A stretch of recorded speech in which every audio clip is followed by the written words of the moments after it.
د الله رب العالمین په مهربانۍ سره یو سبق پرون مونږ ویلی وو چې په هغې کې تختې نمبر 1 مفردات حروف او حروف هجاء او په تختې نمبر 2 کې د مخارجو سبق هغه مونږ شروع کړی وو چې مونږ ویلی وو مخارج اولا په 2 قسمه دي، یو غټ مخارج دي او دویم واړه مخارج دي. دا واړه مخارج په دې غټ مخارجو کې دننه دي. غټ مخارج هغه درې مونږ ذکر کړي وو، اولا د مرۍ مخرجو، دویم د ژبې مخرجو او دریم د شونډو مخرج دی. د مرۍ په مخرج کې 3 واړه مخارجو او 6 حروف د هغې نه ادا کېده، هغه مونږ ذکر کړي وو او هغې حروفو ته حروف حلقي ویلی شي. د ژبې 8 مخارج دي، د هغې نه مونږ 4 ویلي وو او ژبه مونږ ذکر کړې وه چې ژبه 5 حصې ده: د ژبې ویښ، د ژبې منځ، د ژبې ډډه، د ژبې غاړه او د ژبې سر. نو د ژبې د ویښ نه چې کوم مخرج ادا کېدو هم ذکر کړی او د ژبې د منځ نه چې کوم مخرج ادا کېدو هغه هم ذکر کړی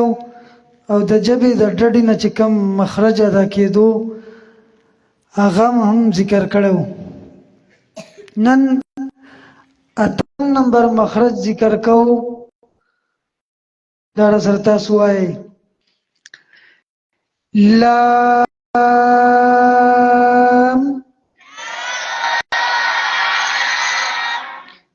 نون،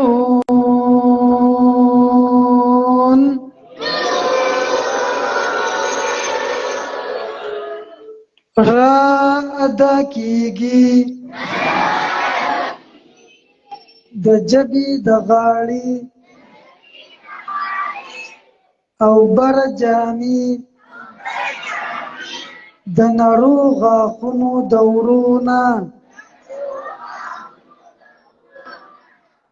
مخرج نمبر 9 صا،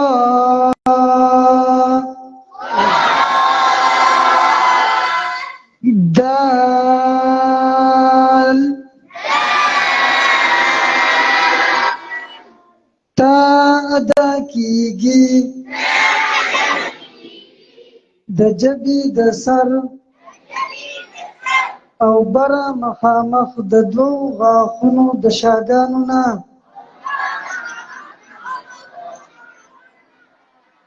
مخرج نمبر 10 وا،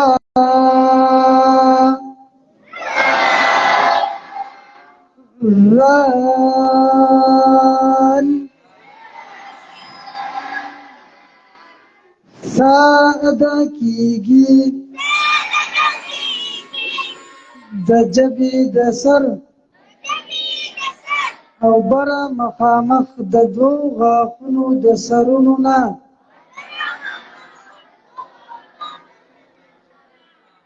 مخرج نمبر 11 صاد،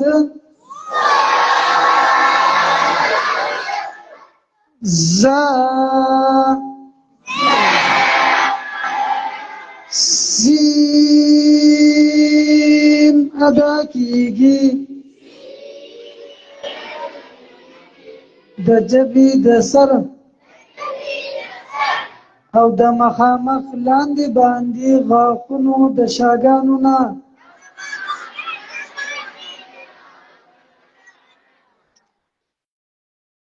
مخرج نمبر 12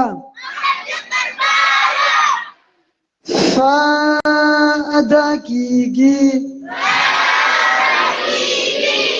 د لاندې شونډې خېټه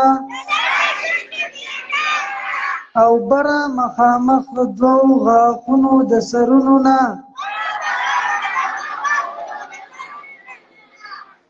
مخرج نمبر 13 واو ادا کیږي د دوانو شونډو د ګل کېدو نه. مخرج نمبر 14 با میم ادا کیږي د دوانو شونډو د یو ځای کېدو نه. با په سختۍ سره میم په نرمۍ سره. با د لوندې حصې نه او میم د وچې حصې نه.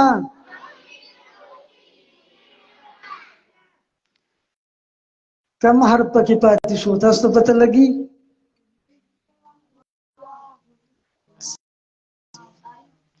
الف پکې پاتې شو مونږ ونه وی.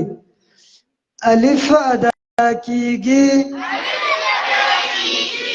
د خولې د خالي حصې نه. د فائدې لپاره یو خبره یاد ساتئ چې کله مونږ یو مخرج یو حرف داغي مخرج پیژنو چې دا به د کم ځای نه ادا کیږي داغي مخرج معلومو نو هغه حرف به مونږ ساکن کو یعنی پاغي به جزم راشي غړندې او مخکې به حمزه مفتوحه راوړو یعنی داسې حمزه به راوړو چې پاغي باندې زبر وي او بیا چې دا کله ادا کو نو په خپل به مونږ ته پته ولګي چې دا حرف د کم ځای نه ادا کیږي. لکه اوس بالفرض دا با مونږ معلومو چې دا د کم ځای نه ادا کیږي نو با به مونږ ساکنه کو او مخکې به حمزه مفتوحه راوړو. حمزه مفتوحه یعنی چې په الف باندې کله زبر راشي دقه ته حمزه مفتوحه وي. لکه با ساکنه او مخکې حمزه مفتوحه نو اب شو اب نو دا د دې با مخرج معلوم شو چې د دوانو شونډو د یو ځای کېدو نه ادا کیږي. دغه شان د تا مخرج چې مونږ معلومو نو مخکې ته حمزه مفتوحه راوړه ات نو په خپل به د جبه اثر بره مخامخ د دوه غاښونو شاګانو لاړ شي. دغه شان که هر یو حرف دی دا غبه ابه ساکن کوي او مخکې به حمزه مفتوحه راوړی او دایګي به کوي داغي مخرج به معلومیږي. د دې زبور دا مخارج ذکر شو او مخارج ختم شو. مخارج داغي تصحیح او صحیح کول دا په د قرآن په تلفظ کې اهمه خبره ده چې کله تلفظ صحیح شو نو نور قواعد هغه بیا د قرآن په وینا کې تحسین او خستواله پیدا کوي. خو چې الفاظ کله ګډ وډو ته د نور قواعد ډیر لحاظ کې او دا غي ډیر خیال ساتي خو چې تلفظ او الفاظ دی ګډ وډو نو تلاوت هغه بیا خسته نوي او داغي حق نه ادا کیږي. نو د دې د یادولو طریقه استادانو د څه ذکر کړی دا چې یو مخرج به سلسل فاری اړه چې سلسل فاری واړول شي دا به ته یاد شي او د دې د پریکټس د پاره په دې باندې چې خلا او جبه تلفظ وکي او هغه پی روانه شي داغه د پاره یو مختصر کلمات وذکړي دي چې د چا کم یو لفظ خطا رسای او داغي ادایګي صحیح نشي کوله نو په دغه گردان کې به هغه لفظ او هغه حرف بار بار اړي نو هغه حرف ورته یاد شي. اگر دان زمې متا سره سره وای په هغه گردان به هر یو حرف چې ډیر هم نشاړول نو کم از کم 30 باری یا 50 باری هر یو حرف باغي واړوي. د چا چې بیا کم حروف هغه صحیح نه ادایګي صحیح نشي کولای نو هغه حرف په 100 باری واړوي او ځان وکړوي چې دا الفاظ هم صحیح شي. ځکه تاسو ډیر الفاظ ګډ وډ دي د ح او د خ په منځ کې فرق تاسو ډیر خیستنه دی ګډ وډ دی. دغه شان د عین او غین د دې دوانو په منځ کې فرق تاسو ګډ وډ دی او د قاف کاف دا دوا لفظونه دي مخرج جدا جدا دی په لیکلو کې جدا جدا دي او تاسو د کاف په ځای قاف وایي او د قاف په ځای کاف وایي نو په دې هم ښه کوشش وکړئ او دغه شان فا ده نو په دې هم کوشش وکړئ چې دا صحیح کړئ اگردان زما سره وایي صحیح ده زه به د با د اگردان وکم د ځان سره څوک لیکئ نو ولیکئ بیا به دا نور حروف اړوئ بابي بوبا لك من المبوب مبابا ومبابا بني باني فقد بيبا واغفر بيبا بابا بوبو بيبي با دا به صحیح یاد کړئ صحیح ده ځان سره مو لیکو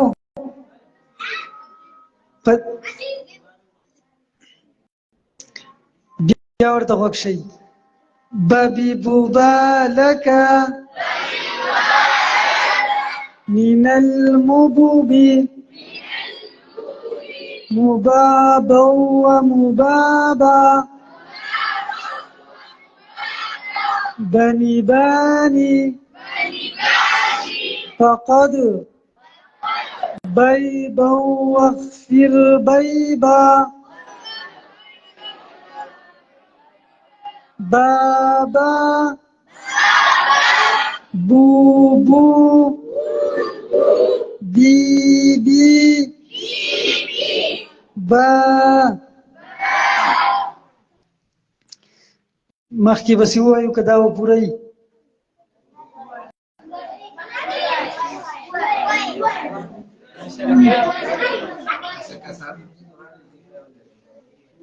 صحیح ده دی مخارجو ته بیا غوږ شئ د کوم ځای نه چې نن وي مخرج نمبر 9 8 دی مخرج نمبر 8 لام نون را ادا کیږي د جبې د غاړې او برا جامې د نرو غاښونو د ورونه مخرج نمبر 9 صا دال تا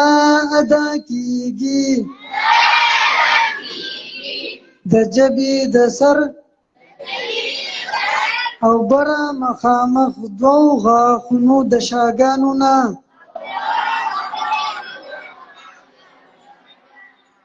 مخرج نمبر 10 ذا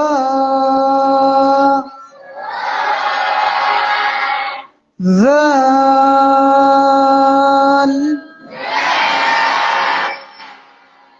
سا ادا کیږي د جبې د سر او برا مخامخ دوو غاښونو د سرونو نه مخرج نمبر 11 صاد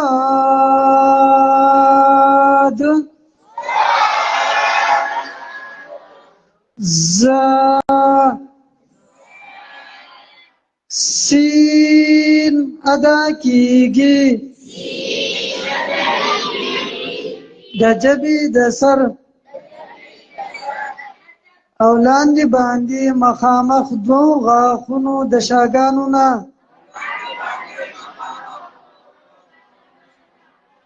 مخرج نمبر 12 فا ادا کیږي د لاندې شونډې خېټه او بره مخامخ دوو غاښونو د سرونو نه مخرج نمبر 13 واو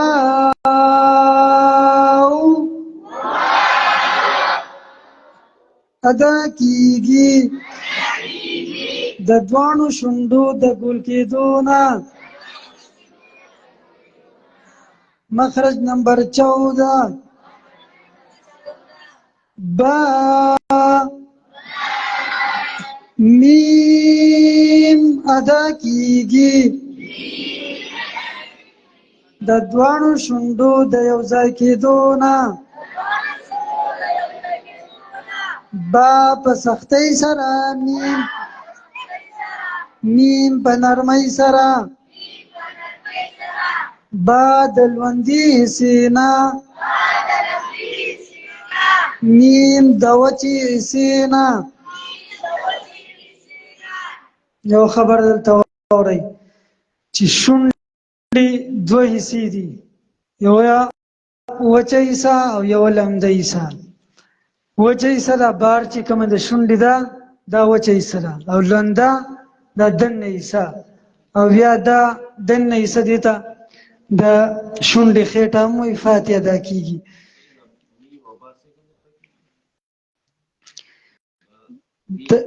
د دوانو شونډو د یو ځای کېدو نه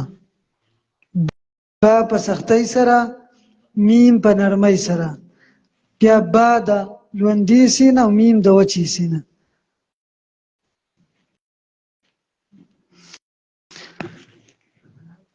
خالی پکې پاتې شو الف ادا کیږي د خولې د خالي حصې نه دا مخارجو ویلی شو په دې کې دا درې حروف چې دي دې ته نرم حروف وایي دا په نرمۍ سره وایو ذا ذال ثا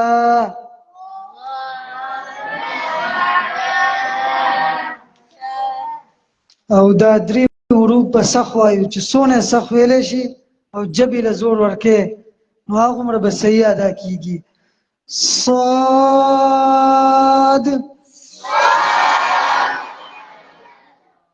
زا سین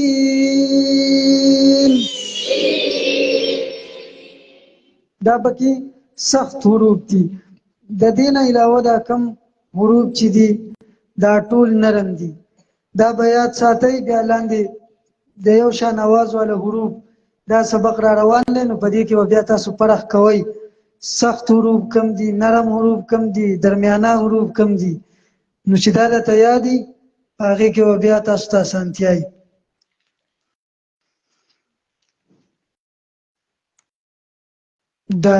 نن دا سبق پوره و دا مخارج ما درته وویې یوه ګردان مې درته وویې یا درته بیا وویم یاد به یې که درته وویم بیا ورته غوږ شئ بابي بوبالك من المبوب مبابا ومبابا بني باني فقد بيبا واغفر بيبا بابا بوبو بيبي با دا خو ما د با نه وکړو چې د چا کم حرف غلط وي او هغې تلفظ صحیح نشي کولی حق حرف به پې واړوئ که د چا ح کمزوري و هغې صحیح نشو ادا کولی هغه به پې واړوئ د چا قاف دا صحیح تاسو نه ادا کوئ تاسو چې خبرې کوي وای کاری صاحب دا قاری صاحب صحیح وای صحیح ده نو په دا یې صحیح تلفظ وکړي ختم الله على قلوبهم وای نو بیا د دې معنی دا شو الله مهر لګولې ده پسپو تاسو باندې تاسو پسپو نه قلب ده قلوب دا جمع ده په زړونو تاسو نو بیا په معنا کې هم فرق راځي سړی به ګناګاری کې دې ته خیال کوي اوس قرآن مجیدونه سره دي اما سپاره به شروع کو په حدر خجی او یو قاعده به د دې د شروع کولو نه مخکې وایو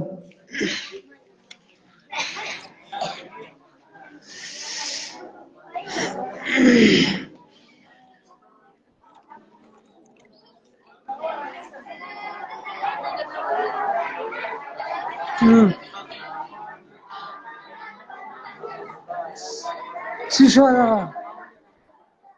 ابوبکر څه شو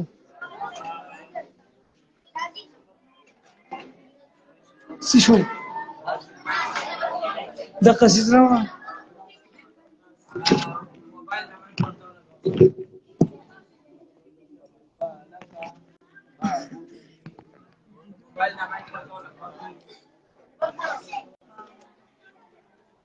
دې ته ورکړه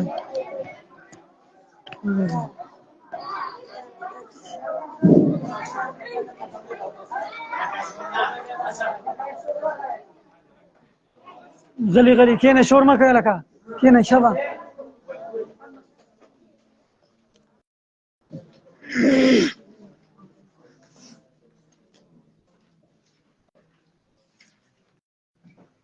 تلاوت نو مخکې یو قاعده یاد وساته یار ورځ به یو قاعده وایو نن اسانه قاعده هر کله چې میم مشدد او نون مشدد زمون مخې لراشي نو باغې کې به غنه کیږي هر کله چې میم مشدد او نون مشدد زمون مخې لراشي نو باغې کې به غنه کیږي او غنه اوزی ته आवाज بودلو ته وایي یعنی په دې میم مشدد او نون مشدد کې به د یو الف په مقدار حساری یاد شو دا بیا غوښ شي هر کله چې میم مشدد او نون مشدد زمون مخې لراشي نو په دې میم مشدد او نون مشدد کې به غنه کیږي غنه اوزی ته आवाज بودلو ته وایي یعنی په دې میم مشدد او نون مشدد کې به د یو الف په مقدار حساری او پرون مې ته ویلو د یو الف مقدار دا دی چې بن لاس کولا وهل یا کولاو لاس بندول یا دغه شان یو غوته د یو لاس کولا وهل او یا بندول په دې کې چې څومره وخت لګي دغه د یو الف مقدار دی اعوذ بالله من الشيطان الرجيم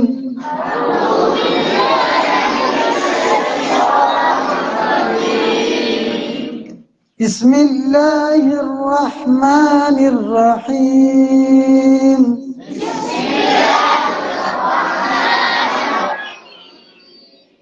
عما يتساءلون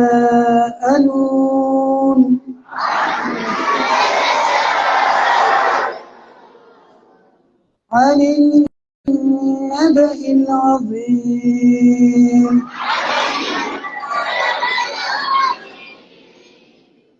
الذي هم فيه مختلفون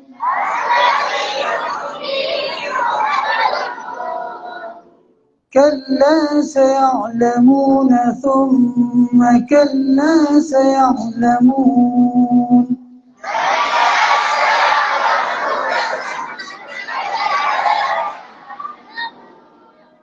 ألم نجعل الأرض مهادا والجبال أوتادا وخلقناكم نومكم أزواجا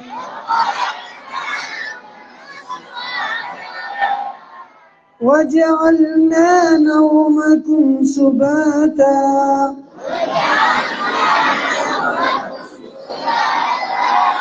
وجعلنا الليل لباسا وجعلنا النهار معاشا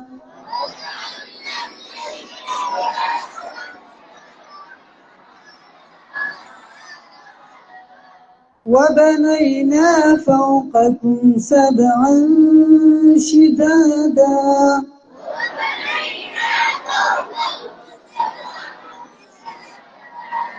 وجعلنا سراجا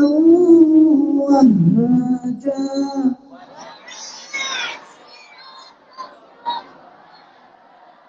وأنزلنا من المعصرات ماء ثجاجا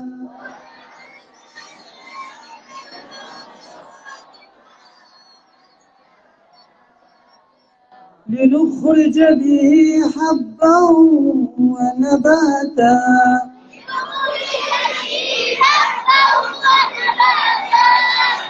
وجنات ألفافا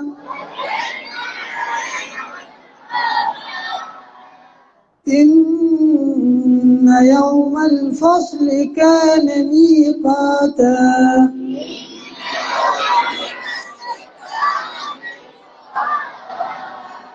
يوم ينفخ في الصور فتأتون أفواجا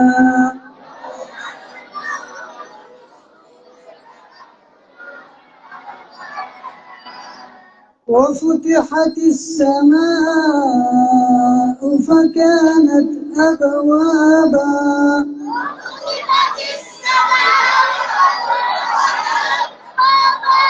وسيرت الجبال فكانت سرابا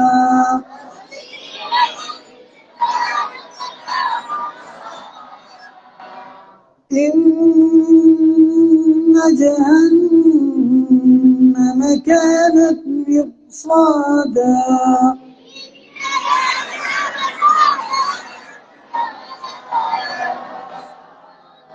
للطاغين مآبا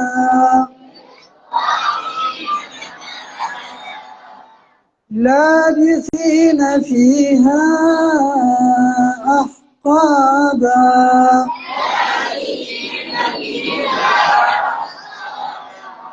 لا يذوقون فيها بردا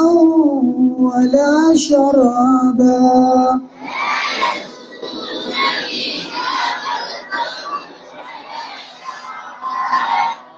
إلا حميما وغساقا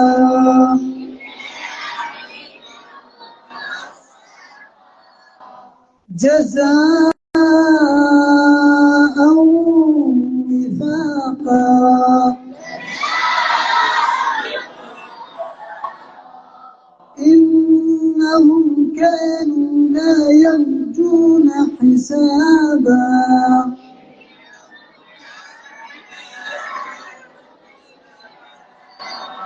وكذبوا بآياتنا كذابا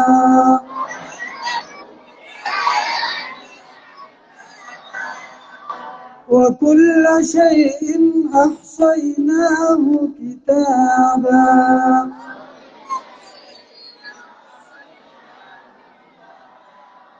فذوقوا فلن نزيدكم إلا عذابا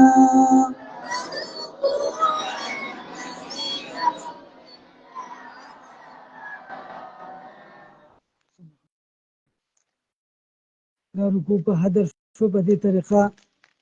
قاري صاحب دې ته سبق اوروي هم په دې طریقه اوروي د ځان نه وبکې لهجې نه جوړوي او د ځان نه بهر ځکه راکاږي هم نه هر حرف د قواعدو مطابق. نن درته یوه قاعده وویله شوه چې کله نون مشدد او میم مشدد زموږ مخې له راشي نو په هغې کې به د یو الف په مقدار ایسارېږو او غنه به پکې کوو، غنه پوزې ته اواز بوتلو ته وایي. دا رکوع لس پارې به واړوئ په دې طریقه. ښه ګرانه شوه درته که څنګه؟ او ښه په سور به وایي، په شوق، په مینه محبت سره، بیا به اسانه وي. اوس کوم ګروپونه چې جوړ شوي هغه د هغې هغه میران او خپل ملګري زه ځان